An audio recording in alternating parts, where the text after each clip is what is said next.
I would like to say I got good music, and I've cherished the fact that I make good music. Like, it's an art. You gotta really know what you're doing finances wise. So now the decisions you make have to be more sober. You got more to lose. That word sober, I like being level-headed. You make better decisions. I have not asked one person who's come here yet and someone said no. So it's prevalent in the crowd that you frequent. My homegirl's name was Izza. She OD'd. How old was she? I think 17. 17? I don't want to fall off the map like a lot of other artists have. I want to make something out of this, and I am making something out of this. You're a genius. So, Xanax, thank you for showing up, man. I really appreciate it. Yeah, he's on it. Oh, what? What? You do Xannies? Oh, you used to do Xanax. Yeah, I don't put pills at all no more though. That slimmed me the belt. Like, I was really skinny, and Dude, skinnier than you are now? yeah, that's bad, bro. The reason you're on this is because you know people who have died of accidental overdoses, right? Because their drugs have gotten laced with fentanyl, right? And it's killing everybody. Yeah. And that's why I'm on this podcast. That's why I brought you on, because people care about what you think. You get how many? 2 million streams a month or something like that? Yeah. On your music? Oh, a week. A week? Yeah. 2 million a week. That's how many downloads you get. Yeah. Wow. That's just Spotify though. That's not like everything. I don't know how much it is everything. I know it's way more than that on everything, but I know like specifically like it's like 2 mil a week on Spotify. So you're a big shot, dude, at 19. Like, you've done it. Like, you're right there. Do you know what a J curve is in business? It's like you're putting money into it. Okay, you're starting to break even, and then you blow up. You're right there on the J curve. You've already done this, and you're right here. You're about to blow up, man. I appreciate that. No, it's a fact. Here, you want to know how you can make it a reality? For sure. Thank God in advance. Close your eyes. I want you to visualize this. We're going to go through a visualization. Okay? You're there on stage. You walk in and there's 50,000 people. You're in Dodger Stadium and it's packed to the gills. The last person that played there was Lady Gaga, and you're following her. And you come out and all this smoke comes out, and you walk through the smoke and you just do it, and everybody loses their mind. And then you're done with that. You ain't going to do the party thing because you're not about that. And you got other places to go. You got things to do. You got your next show. Okay. And you just finished your set here in LA, and you're on your way to Madison Square Garden, and then you're going to work your way back. So you leave this place, but this is the way you leave. This is the way a big shot leaves. You're right there in downtown. So they take you. Wow. They take you to this building, right? With a helicopter pad, and you get out, you get on the helicopter, and they take you right to Santa Monica Airport, where you get on your own private jet, and you land right there at the private airport, right there where a car is waiting for you. And they go, Mr. Xanax, let me take your bags, as if you were carrying the bags in the first place, right? And then you go right to the hotel, okay? And you're there at the Four Seasons on the top floor, right? Waiting to go to Madison Square Garden the next day, the next morning for practice. And then you're going to rock that show too. That's your future if you work for it. And if you thank God in advance. And if you cut off any other possibility And the reason is because you're 19 damn years old, which means you don't know what you can't do yet. So don't let anybody tell you what you can't do, because you can do anything you want to do, as long as you're not doing that stupid Xanax. I appreciate that, bro. And also, my name is Xtsy, not Xanax. And I don't, honestly, It's funny. I know it's funny. I know it's Right. No, that is so my fault. That is so my fault. I stand corrected. Keep it in though. Keep it in though. Fuck with this phone. I don't want you cutting out shit, bro. I'm not touching pills ever again. Like, that shit really fucked with my life. And I seen this shit they do to others. It's like, I appreciate the fact that you talking to me in general. Like, so I appreciate this. Dude, I appreciate you talking to me in general. My listener is going to love this. I've been tuned in. Are you good at basketball? I'm cool. That sounds cool. I'm too. Could you beat 2K, baby? If you break every shot, yeah.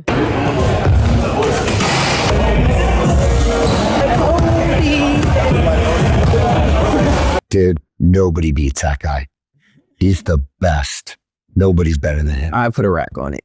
So last night I heard you did your first show. Yeah, I rocked that out. And I saw video of it. It was awesome. Thank you. How did it feel? At first, I'm not gonna lie, they were low key pissing me the fuck off. Like, when I got there, it was cool. Cause like, I could tell people knew who I was. I just wasn't going up to them. Like, I could see them staring at me and like smiling. But before my set started, but I didn't want to go up to them because I needed to get drunk. I'm just gonna keep it what's good.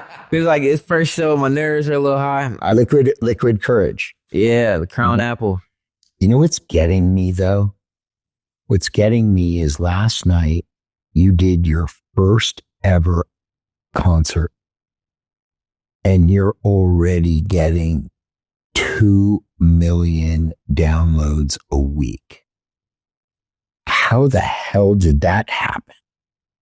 Just, first of all, you gotta be good at music. Like, you can't be shit at music and expect, the results to come in. I would like to say I got good music, and I've cherished the fact that I make good music. Like, it's an art, and you gotta really know how to paint that picture. A lot of these guys out here do not know how to paint that picture. So that's one. And then two, it's a business to this.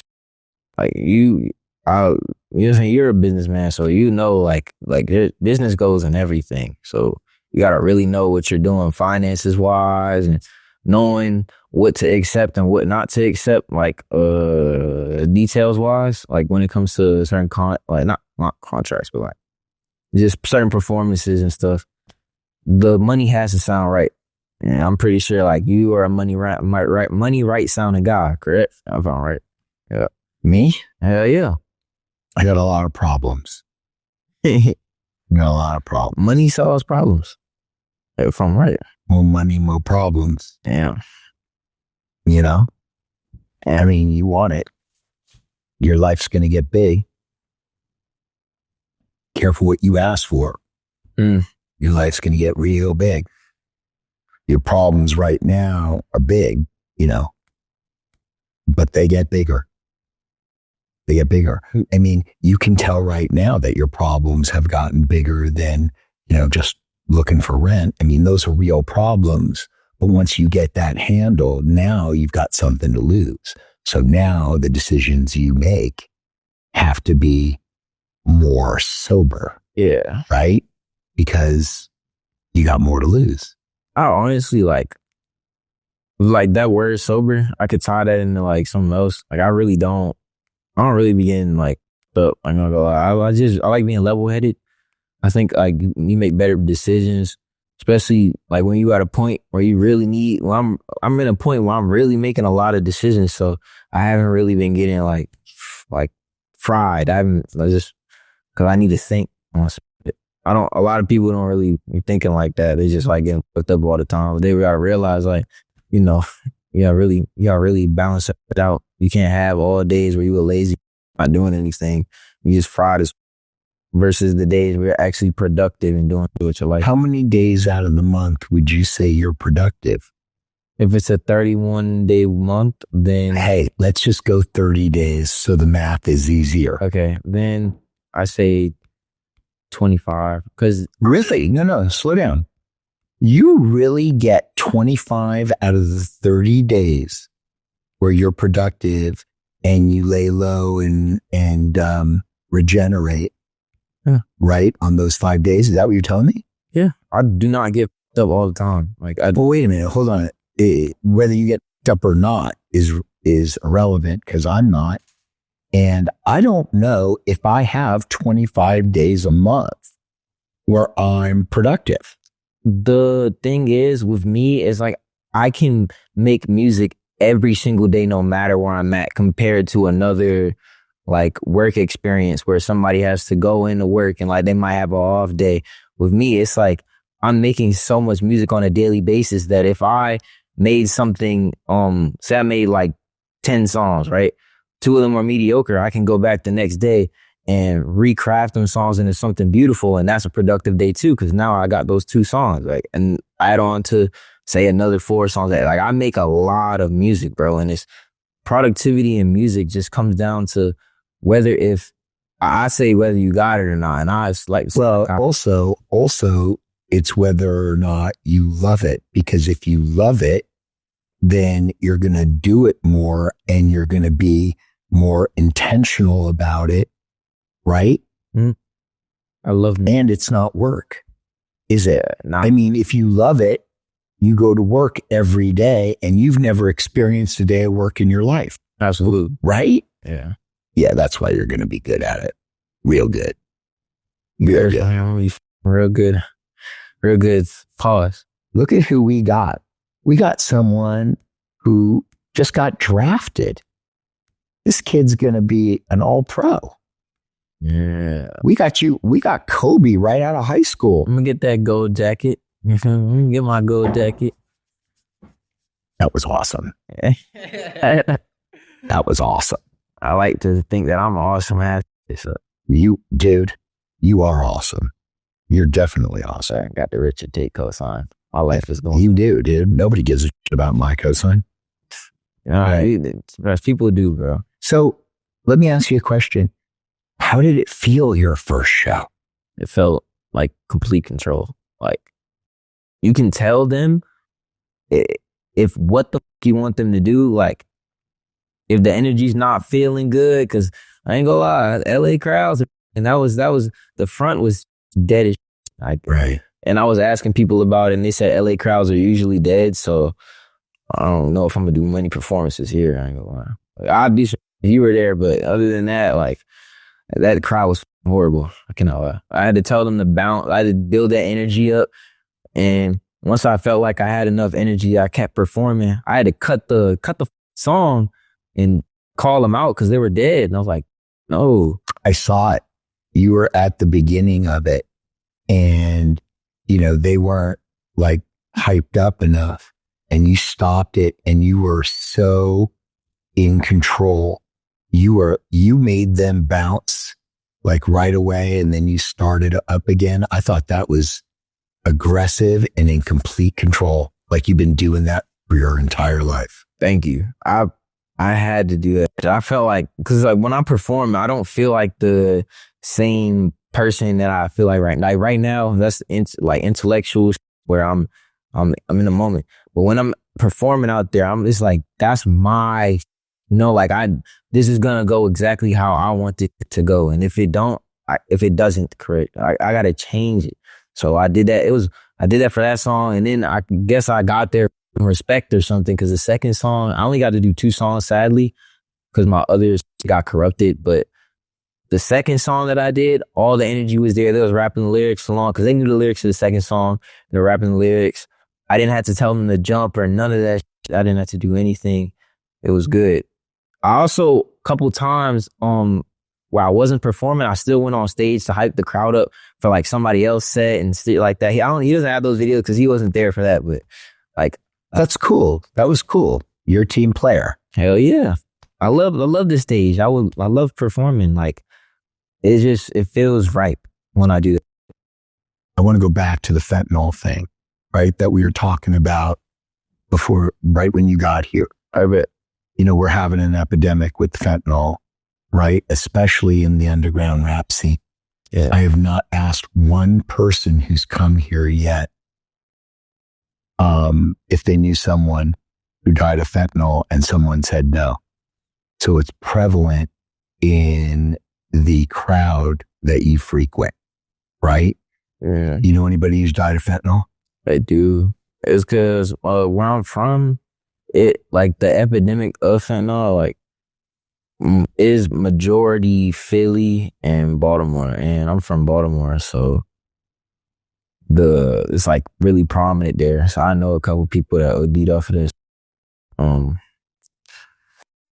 Has Trank made it there yet? Has what? Trank? Probably. It's fentanyl mixed with animal tranquilizer. When they freeze and they slump over like zombies. Yeah.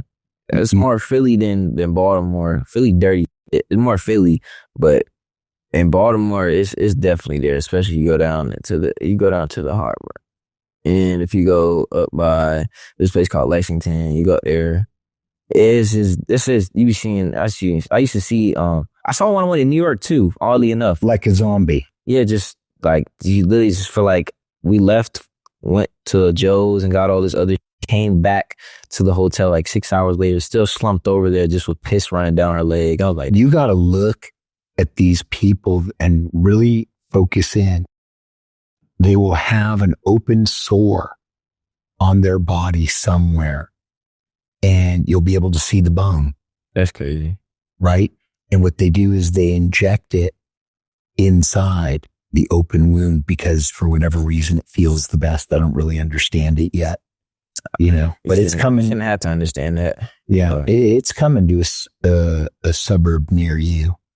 But yeah, man. So tell me about first names only. Tell me about someone that you knew who died of fentanyl. My homegirl's name was Izza. Her name was Izza. She OD'd. Yeah. How old was she? I think 17. 17? I think. Where'd she live? Baltimore? Nah. She wasn't from here. My homegirl though. Where was she from? Cali. Cali? It's real, bro. It's real. It's crazy. That's why I don't touch nothing. I don't touch, cause like, I don't touch no pills. Only get off with only liquor. Cause like liquor is always, that's just alcohol. Like, that's not, you get alcohol poisoning, but that's if you drink too much. You gotta know your limit. And then just bizarre. Like weed, I smoke, drink, but that's not none of that. Because I seen what it does to people, and I seen what it can do to. So I'm not with this. What's this little girl's name again? The 17-year-old? Izza. Izza? Yeah. Were you close with her? Are her parents alive? I don't know. You don't know? No, I don't know. Oh, she's 17 years old. So was she living at home with her parents? No, she was with her cousins. But I know I think her mom was alive for sure though. For sure. Wow. That woman buried her baby girl. I hope not. That sucks. I would never want no parent to like have to bury their kid first. Like that sucks. They did have to bury their kid. Yeah. So my condolences go up there. That's the thing. That's why they usually be getting motherfuckers. That's why I don't fuck with pills, because they press pills, like pressing pills, the fake pills. That shit is crazy. It's like a whole epidemic is just pressed pills, and that's how a lot of these people be overdosing because of the pressed pills. You can't fuck with pills no more unless like you're getting this for like directly from the like a script. Like unless you have a script for it, you should not be doing pills no more. Right. So unless you're getting it from a pharmacy, from a doctor. Yeah. Unless you have a prescription, because they press pills so much. so much. Shit is The so powder too. yeah. I know. I'm pretty sure like people be snorting that, and then they end up dying from that because they snorted fucking. Sometimes they'll think it's coke. Some people might think it's coke and snort that. But the coke has fentanyl in it too. Exactly. That's It all why has you can't fuck with anything nowadays. anything you get on the street, you can't. It doesn't have a smell. I'm pretty sure that fent doesn't have a smell either. So you can't even like. That's why you can't buy. You got only the dispensary. That's why I stopped smoking for a long time because my shit got laced. Because I couldn't even smell the fent. You can't smell it. So they could they kill anybody up. It's crazy. So your weed was laced with fentanyl. Yeah. How'd that feel? That's the worst day of my life. I was with my friends and this before we had cars, so we had to all take the buses and stuff to see each other. Took a bus to one of my old friends' houses, and we just walked to the train station to smoke. But before we got to the train station, I rolled up and I hit it did not I was just smoking for a little while, so it's not. I know when something's off, and that shit was off immediately. I kept falling, sinking into my body, and then I froze. I kept walking, and then it was I kept falling in my body, so I'll keep freezing, like that. And my friends, they had to keep waking me up while we were walking to the thing, and it was the scariest moment of my life. I'm not gonna lie. I literally, when we didn't even get to the train station. We got to a storage facility on the way there because I couldn't go any further. I was too high. They asked me if I was okay, and I was like, yeah. They wanted to go to the store, so they asked me if they could go, and I said, yeah. I really didn't want them to leave, but I told them yeah because I honestly don't know why I said yeah. I was so high, but they left, so I was just in the storage facility with bugs all over me and just tweaking the out. Were there really bugs or were you hallucinating? I don't know. I was I quite literally, I got up because I was sitting in the grass at first. I got up and I went to the middle of the lot because the middle of the lot had the levers that you got to scan through to get inside the facility. It had one of those, and I was standing right beside it. There was no guard there because it's you check yourself in type shit. But I was just sitting there, and I called my dad because that was the only number I could think of by heart. And I couldn't remember nothing else. It was only my dad's number. I called my dad, and he came and picked me up in 15 minutes. And he was so mad. Not at me. He was mad at my friends, but he was so mad because they just left me there. He said, even though they say yes, even though I say yes, they still should have said that we're staying with you anyways. But they didn't do that. So he was mad. Do you know that when you were describing that walk, that I was on that walk with you? This is the most enrichment filled activity I've had in so long. This has been very, very, very, very entertaining. And what are you doing with your $20,000 a month? I do gotta pay for travel. I'd be paying for travel. It's so annoying. How much you pay for travel a month? Don't say 21 or I'm gonna snap. So it's maybe 5 plus. Honestly, it's just travel, and then when we're there, expenses like groceries and the eating out and that's expensive. People don't pay to fly you out? Nah. Sometimes, yeah, but not all the times. Irritating. All right, so check this out. You got your money in the bank. Wrong. How much interest you getting on the money? I think 1.8%. Okay. I love that you know it. Okay. You need to get with a wealth manager.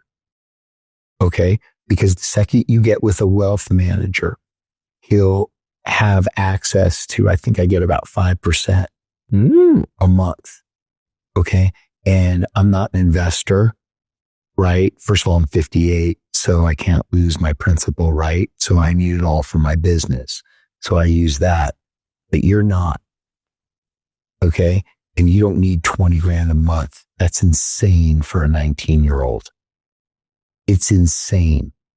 Okay. It doesn't matter where you are at 19. What matters is where you are at 49, 39, right? I mean, that's what matters, right? So unless you're going to let your money build, and let it work for you, this rep has a limit on it, right? Yeah. You love it, but you got to get what it is you want out of this so that you can build the life you've always wanted, that you've always dreamt of. This thing may last for 10, 15, 20 years. Who the hell knows? But you're making good money now.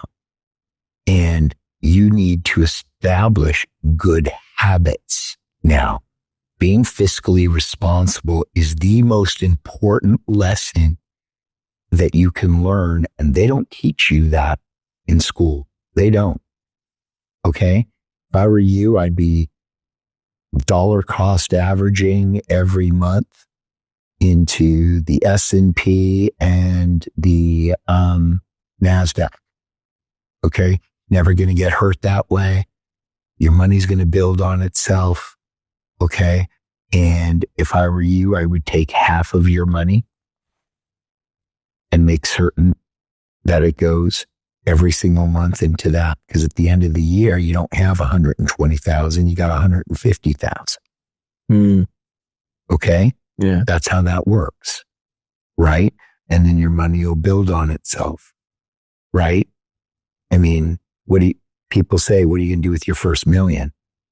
Reinvest. You got to reinvest your first million. You're not supposed to spend it. The mistake most athletes make with the first million is that they spend like 250,000 of that on like Beamer or something. No, they don't.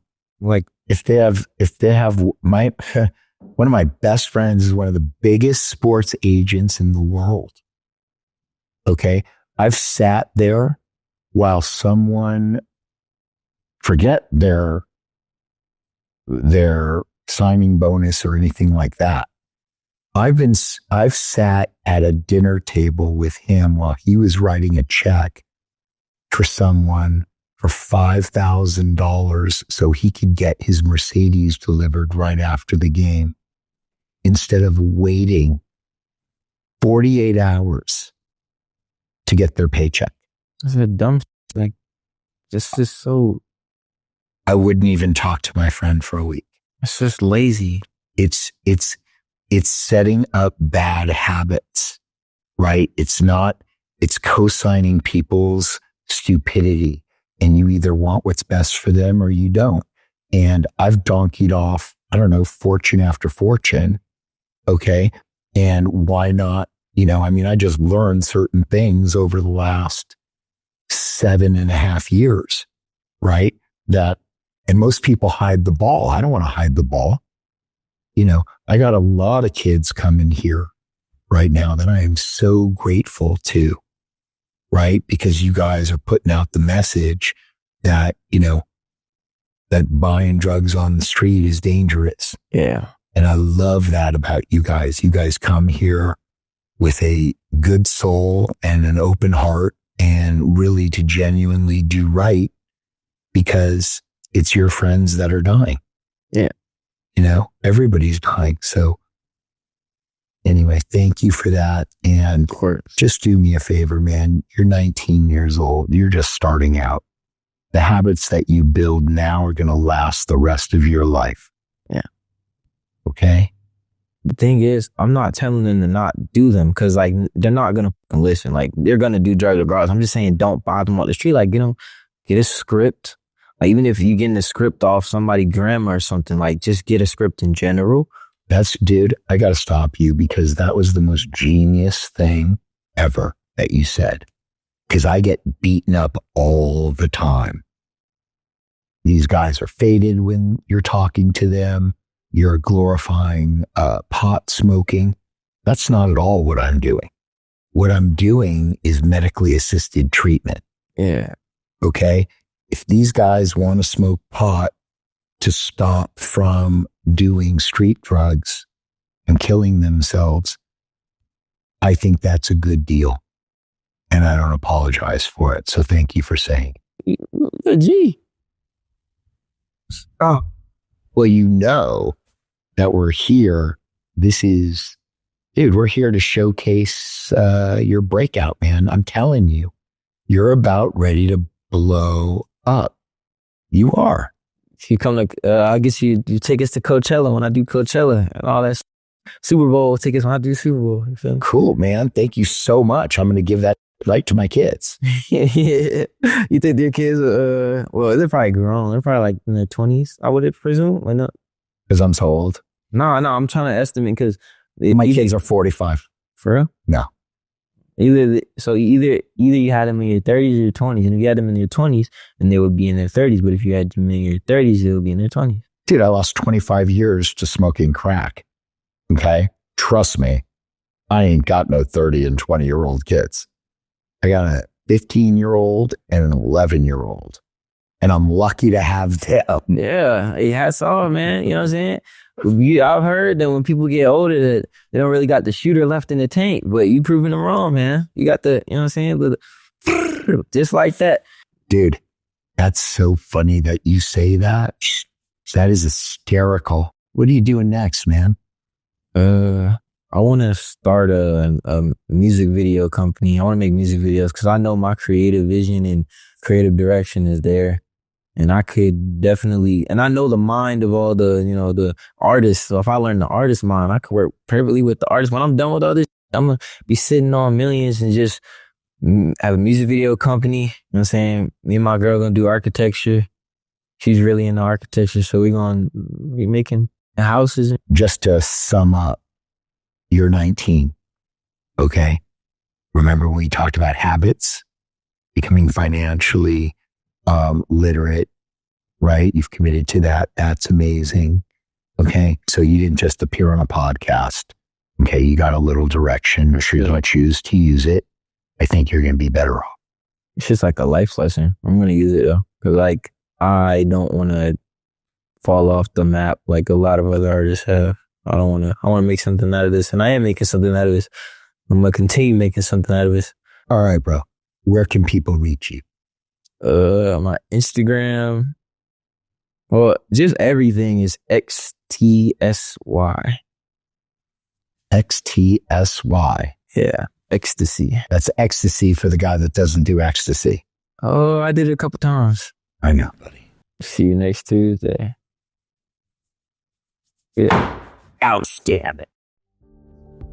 If you or a loved one is struggling, we have a number that you can call, and we'll help you find the best treatment that is right for you. Our company, One Call Placement, is dedicated to helping you, and we'll find the best treatment that is right for you. So call now at 888-808-6159. Again, that's 888-808-6159.